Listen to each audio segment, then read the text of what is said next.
সূরা আলে ইমরানের 190 নম্বর আয়াতটা আমার কাছে ভীষণ ভীষণ গুরুত্বপূর্ণ মনে হচ্ছে। চলুন আমরা এই বিষয়টা নিয়ে একটু আলোচনা করি, তাই না? এখানে বলা হয়েছে সূরা আল ইমরান আয়াত নম্বর 190, নিশ্চয়ই নিশ্চয়ই আকাশমণ্ডল ও পৃথিবীর সৃষ্টিতে এবং রাত ও দিনের পরিবর্তনে জ্ঞানী লোকের জন্য নিদর্শন রয়েছে।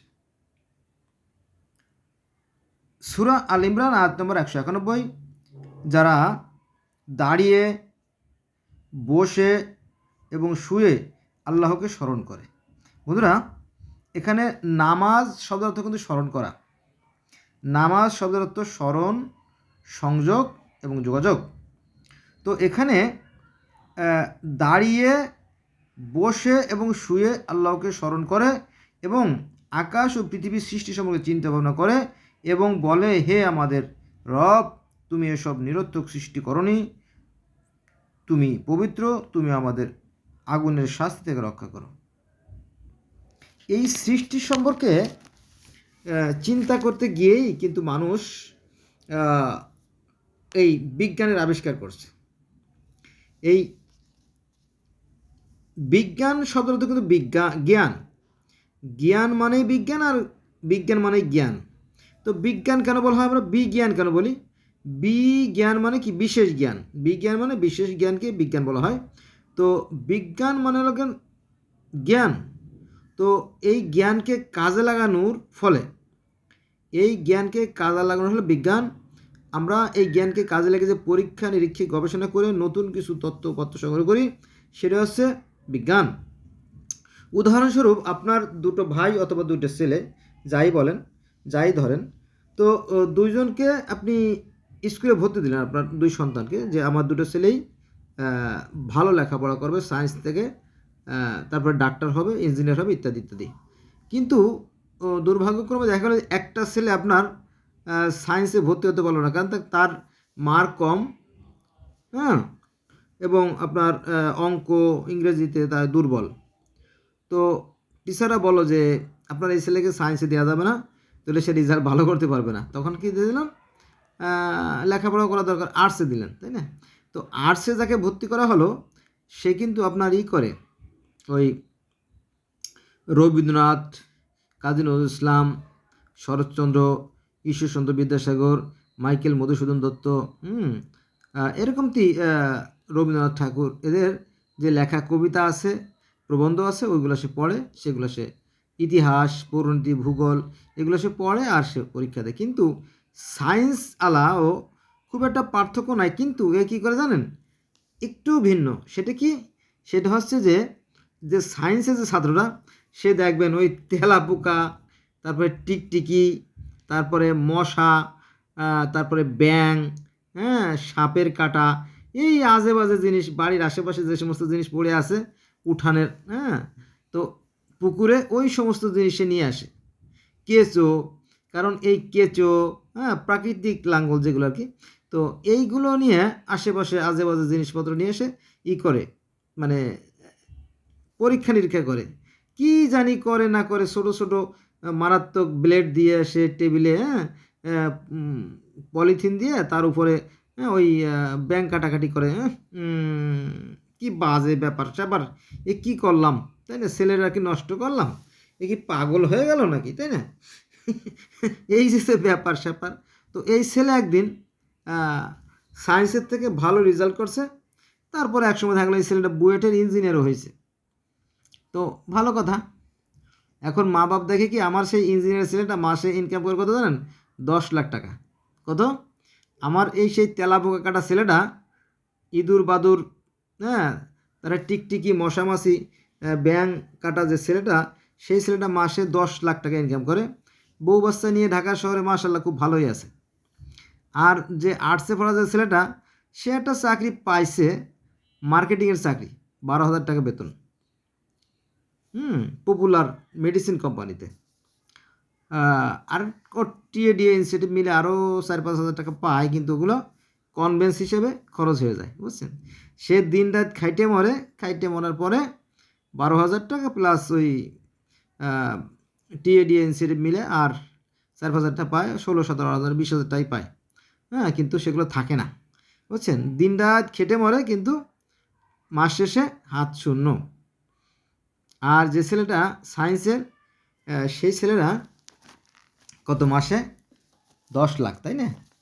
মাশাল্লাহ মাশাল্লাহ আছে। তাই এই যে আমাদের মেন্টালিটি, এই যে আমাদের চিন্তা চেতনা, কিন্তু আমাদের আলেম ওলামারা কিন্তু এই বিজ্ঞানকে ঘৃণা করে, অপছন্দ করে, এবং এর হাতের কাছে তো যায় না আর কি।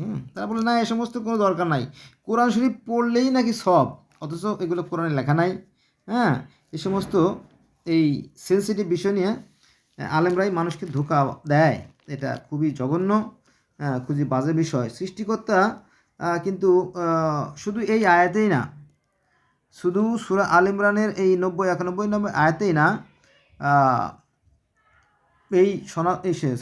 পবিত্র কোরআন শরীফের 44টা আয়াত আছে চিন্তা এবং গবেষণার, যদি আপনারা দেখতেন।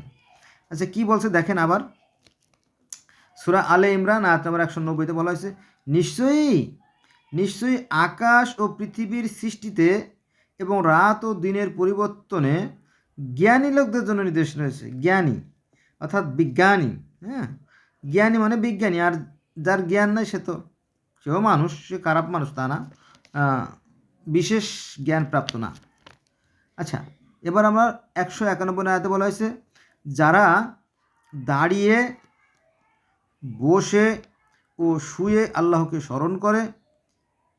এখানে এই স্মরণ বলতে সৃষ্টিকর্তার নির্দেশিত পথে আমরা চলবো।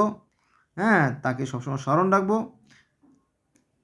তাকে যদি সত্যিকার অর্থে কেউ মনে প্রাণে স্মরণ রাখে, তার দ্বারা দিন, মাস, বছর কেন, সারা জীবনও কোনো অন্যায় কাজ হতে পারে না। বোঝা গেছে বিষয়টা? এটা আর কি।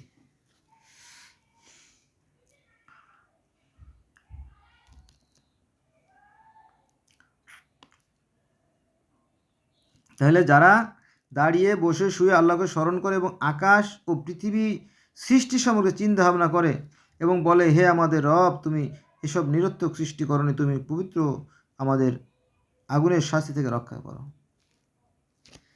এই যে ধর্ম, বা এই যে ধর্মের যে আপডেট, আগেকার দিনে মানুষ প্রথম বিশ্বাস করতো যে এই বাতাসের একটা শক্তি আছে, মাটির একটা শক্তি আছে, পানির একটা শক্তি আছে, আগুনের একটা শক্তি আছে, তাই তাকে ভিন্ন ভিন্ন নামে বিভিন্নভাবে পূজা করতো। কিন্তু এটা আপডেট হচ্ছে, আস্তে আস্তে সময় গড়িয়ে গেছে আর ধর্মে আপডেট আসছে। যেমন হযরত ইব্রাহিম আলাইহিস সালাম চিন্তা করে দেখলো যে আসলে এই যে চন্দ্র, সূর্য, গ্রহ, নক্ষত্র, দিন রাত, জোয়ার ভাটা, সকাল সন্ধ্যা, ঋতু পরিবর্তন, এই যে সান্দনিক একটা ব্যাপার স্যাপার আছে, একটা নান্দনিক একটা ব্যাপার স্যাপার আছে, এই রহস্যের একটা কারণ আছে, এর পিছনে একটা বৃহৎ আকারের শক্তি আছে, যে শক্তি এই বিশ্ব ব্রহ্মাণ্ডকে নিয়ন্ত্রণ করে।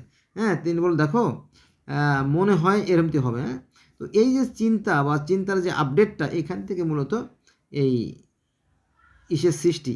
এখন আপনি যদি একটু ব্যতিক্রম করে কথা বলেন, তাহলে আমার মনে হয় বাড়িয়ে বলা হবে না। যেমন মনে করেন যে এই যে আমরা পৃথিবীতে অবস্থান করতেছি, বিচরণ করতেছি, তাই না? এই পৃথিবীর দরকার আছে কি না? দরকার আছে।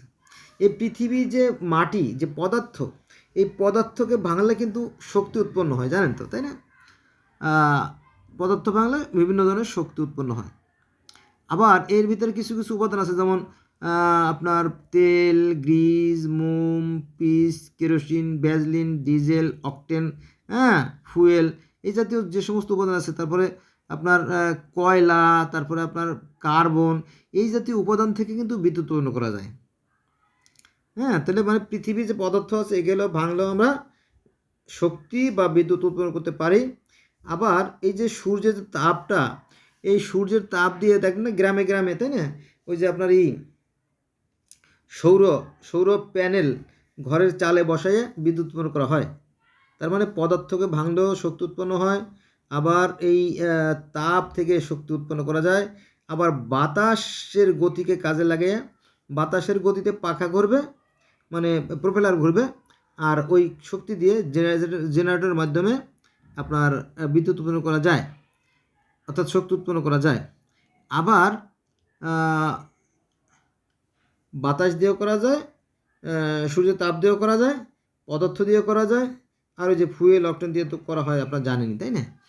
আর একটা বিষয় সেটা হচ্ছে যে পানি থেকে শক্তি উৎপন্ন করা যায়। মানে এই যে মনে করেন যে মাটি বা পদার্থ এক ধরনের শক্তি, তেল আর এক ধরনের শক্তি, গ্যাস আর এক ধরনের শক্তি, ফুয়েল এক ধরনের শক্তি, তারপরে পানির শক্তিকে কাজে লাগাইয়া টারবাইন ঘুরাইয়া জেনারেটরের মাধ্যমে বিদ্যুৎ উৎপন্ন করা হয়। তার মানে কি আসলে এগুলো শক্তির বিভিন্ন রূপ। এখন যারা বোকা, যারা মূর্খ, তারা বলে যে না এইটা ঠিক না, এইটা ঠিক। আমি দেখছি আমার মামা বাড়িতে একটা সৌরচুলি আছে, এখান থেকে বিদ্যুৎ উৎপন্ন করা হয়। হ্যাঁ, মাটিতে বিদ্যুৎ উৎপন্ন করা হয়, পানিতে বিদ্যুৎ উৎপন্ন করা হয়। আমি দেখি নাই, এই পানিতে যেহেতু বিদ্যুৎ উৎপন্ন করা আমি দেখি নাই, এই জন্য আমি বিশ্বাস করবো না। তাই না? এরকম আছে না মূর্খ? আছে। তো এই মূর্খরা সবসময় বিভেদ সৃষ্টি করে, বিশ্বাসও করে না। হ্যাঁ, আর তারা নিজেরা এটা জানতেও চায় না। ঠিক আছে, এটাই মূলত আসলে সব আমাদের চারপাশে যা কিছু আছে সব কিছু শক্তির খেলা। হ্যাঁ, আমরা আমাদের যতদিন শক্তি আছে আমরা ততদিন আসি, যতদিন শক্তি ফুরিয়ে যাবে আমরা একসময় প্রকৃতির কোলে আবার ঘুমিয়ে পড়বো, তাই না? এটা সৃষ্টির বিধান। তবে হ্যাঁ, আমরা সৃষ্টি, এই যে আমি একজন সৃষ্টি, প্রকৃতির নিয়মে আমি চাই না আমার দাড়িগুলো পেকে যাক, আমি চাই না আমার দাড়িগুলো পেকে যাক, আমি চাই না আমার দাঁতগুলো খসে যাক, তাই না? কিন্তু অত্যন্ত পরিতাপের বিষয়, সেই দাঁতগুলো ঝরে গেল, চুলগুলো পেকে গেল, চামড়া ঢিলেই গেল। এটা প্রকৃতির বিধান। এই বিধানকে অলঙ্ঘনীয় এবং এটাকে কেউ রোধ করতে পারে না। এটাই আমার সৃষ্টিকর্তার বিধান। আমি মাঝে মাঝে যে কথা বলি যে দেখেন পৃথিবীতে যে আমরা 800 কোটি মানুষ আছি না, এই 800 কোটি মানুষের একটাই ধর্ম। কারণ প্রত্যেকটা মানুষ মাথা দিয়ে চিন্তা করে, চোখ দিয়ে দেখে, নাক দিয়ে ঘ্রাণ নেয়, দাঁত দিয়ে চিবিয়ে খায়, ঠোঁট দিয়ে কথা বলে, হাত দিয়ে ধরে, পা দিয়ে চলে, তাই না? প্রত্যেকে মানুষ অক্সিজেন গ্রহণ করে, এইটা হচ্ছে ধর্ম। প্রত্যেকটা মানুষ সুখে হাসে, দুঃখে কাঁদে, শীতে কাঁপে, প্রত্যেকের আবেগ অনুভূতি এক, এইটা হচ্ছে প্রকৃত ধর্ম। আর এই যে হিন্দু, মুসলিম, বৌদ্ধ, খ্রিস্টান, ইহুদি, নাসারা, জেসুইট, পার্সি, এগুলো মূলত সম্প্রদায়, বিভিন্ন দল। হ্যাঁ, এই দলগুলো বিভিন্ন ধোঁকাবাজি করে কিছু মানুষকে আটকায়ে তাদের ফায়দা লোটে। বুঝতে গেছে? আসুন আমরা এই সমস্ত বাদ দিয়ে আমরা প্রকৃত মানুষ হই। মানুষ হওয়াটা কিন্তু সহজ কথা না। মনে করেন যে ধার্মিক হওয়া খুব সহজ কথা, কারণ আপনার মন্ত্র পড়ে কানে কানে ফু দিল আর আপনি ধার্মিক হয়ে গেলেন, হোক সে ইহুদি, হোক সে খ্রিস্টান, হতে বা মুসলিম। কিন্তু মানুষ হইতে হলে কিন্তু অনেক কষ্ট করতে হয়, জানেন? মানবিক গুণাবলী তিল তিল করে, বিন্দু বিন্দু করে মানবিক গুণাবলী অর্জন করে তারপরে একজন মানুষ হতে হয়। আসলে আমরা মানুষ হই। মানুষের ধর্ম একটাই। যেমন বাতাসের ধর্ম আর কি কি উড়িয়ে নিয়ে যাওয়া, তারপরে পানির ধর্ম হচ্ছে ভিজিয়ে দেওয়া, আর আগুনের ধর্ম হচ্ছে নিভিয়ে দেওয়া, এরকম তো আছে না? তো এইগুলো মূলত ধর্ম। ধর্মের কোনো পরিবর্তন হয় না। সৃষ্টিকর্তার বিধান অলঙ্ঘনীয়, সবসময় এক ছিল। একটা উদাহরণ দেয় আপনাদের। এই যে ডাক্তার সাহেবরা দেখবেন দোকানে গেলে অ্যাম্পল আছে, অ্যাম্পল, ভাওয়েল আছে, অ্যাম্পল আছে। তো এটা ইঞ্জেকশন দেয়, ছোটো ছোটো ইঞ্জেকশন। হ্যাঁ, ছোটো একটা ইঞ্জেকশন আছে, সেডিল বা ইজিএম, ব্যথানাশক। তো মনে করেন যে তার অর্ধেক বা 3/1 অল্প একটু মেডিসিন আছে, লোকাল এনেস্থেশিয়া, মানে অবশকরণ সামান্য। তো এটার ভিতরে কিন্তু হয়, বাষ্প হয়। ওই কাচের যে পাত্রটা না, ছোট্ট একটা পাত্র, দেখেন এই যে একটুক পাত্র, তো ওর ভিতরে কিন্তু উপরিভাগে পানি আছে। ওই পানিগুলো আমি দেখছি লক্ষ্য করে, যে ওই উপরের দিকে বাষ্প হয়ে যায়, পরে সেই বাষ্পটা ঘনীভূত হয়ে একটু বড় দানা হয়, আবার ওই মেডিসিনের মধ্যে ওই ওই কাচের ভিতরেই সে চলাফেরা করে, ওই কাচের থেকে আর বাইরে আসতে পারে না। আবার একটা একটা বোতল, প্লাস্টিকের বোতল, 2 লিটার বা 1 লিটার বোতল আপনার টেবিলের উপর কয়েকদিন পড়ে রয়েছে। আমি লক্ষ্য করে দেখলাম যে ওর ভিতরে বাষ্প, ওর মধ্যে বাষ্প তৈরি হচ্ছে, আবার ওই বাষ্পর সাথে বাষ্প মিশে যখন একটু ঘন দানা হয় তখন ফুটা আকারে আবার বোতলের ভিতরে পড়ে যাচ্ছে। তার মানে কি ওই ছোটো অ্যাম্পলের মধ্যে যে ক্রিয়া চলছে, যে নিয়ম চলছে, একটা 2 লিটার বোতলের মধ্যে সেই লিটার চলছে, আবার বড় একটা কলসির মধ্যেও সেই একই জারের মধ্যে, জার ওই যে পানির জার দেখছেন না, যে অফিসিয়ালে ওই যে উপর করে রাখে, ওই জারের উপর দিকে লক্ষ্য করে দেখবেন যে ওই বাষ্পগুলো উপর দিকে চলে যায়, উপর দিকে গিয়ে ওইটা আবার ঘনীভূত হয়ে বাষ্পের সাথে বাষ্প মিলে পানির ফোঁটা হয়ে আবার ওই ওই ইসের মধ্যে, ওই জারের মধ্যে, পানির জারের মধ্যে থেকে যায় আর কি। তো অ্যাম্পলের মধ্যে যা হচ্ছে, 2 লিটার পানির মধ্যেও তাই হচ্ছে, ওই 30 লিটার পানির মধ্যেও তাই হচ্ছে। আবার এই গোটা পৃথিবীতেও একই। কারণ কি এই পৃথিবীতে নদী, নালা, খাল, বিল, হাওড় বাওড়, জলাশয়, নালা, ডোবা, পুকুর, হ্যাঁ, আপনার শুকনো কাপড়, টিউবওয়েল, আশেপাশে যত পানি আছে, এই পানিটা বাষ্প হয়ে অদৃশ্যভাবে চলে যাচ্ছে উপরে, এবং উপরে নির্দিষ্ট লেয়ারে গিয়ে সেটা ঘনীভূত হয়ে আবার জমাট বেঁধে তুষার হয়ে অথবা বরফে আবার বৃষ্টি আকারে নেমে আসতেছে।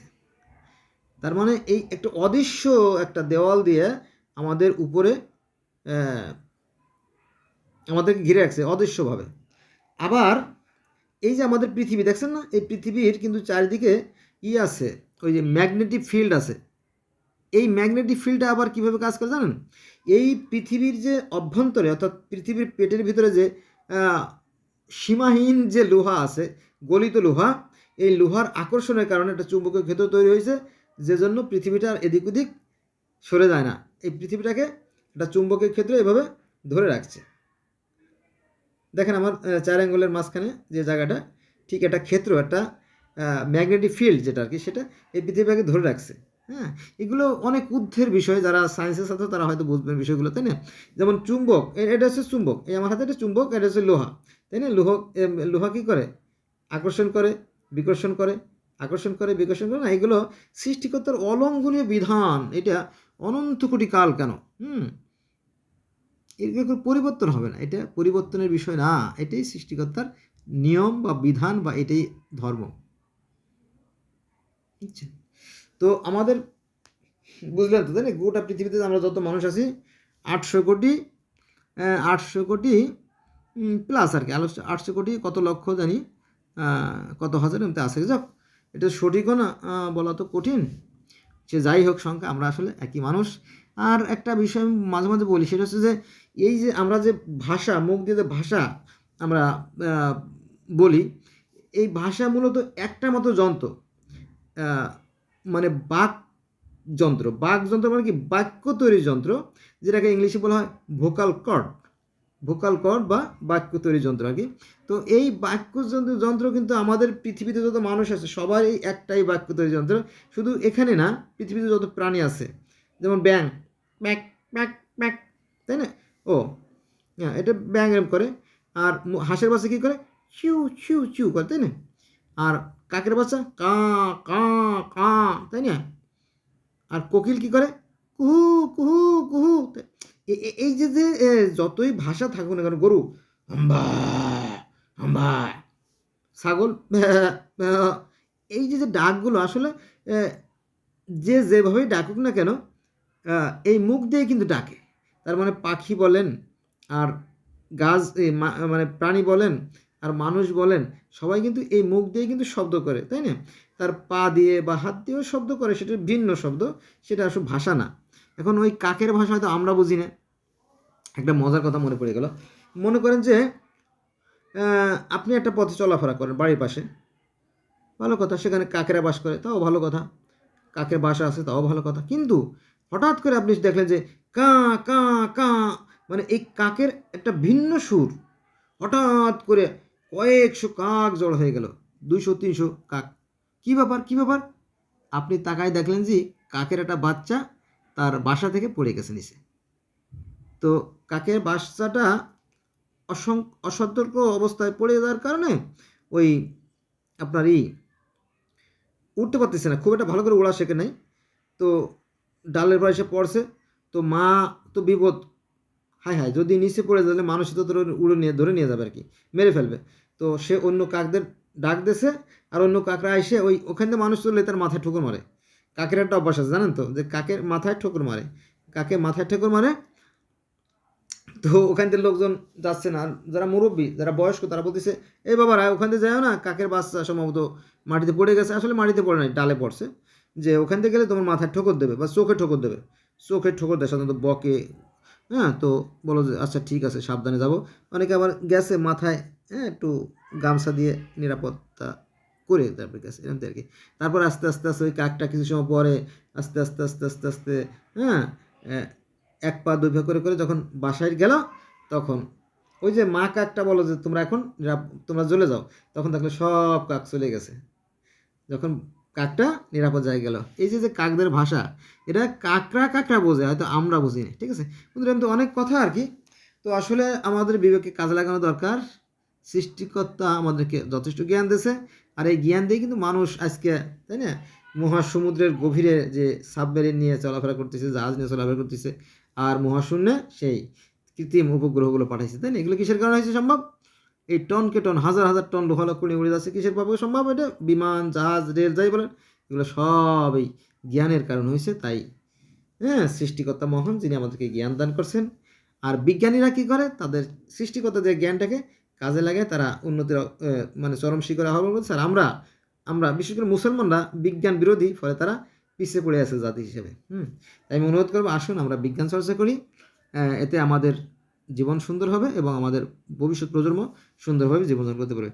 ধন্যবাদ সবাইকে আমার সাথে থাকার জন্য।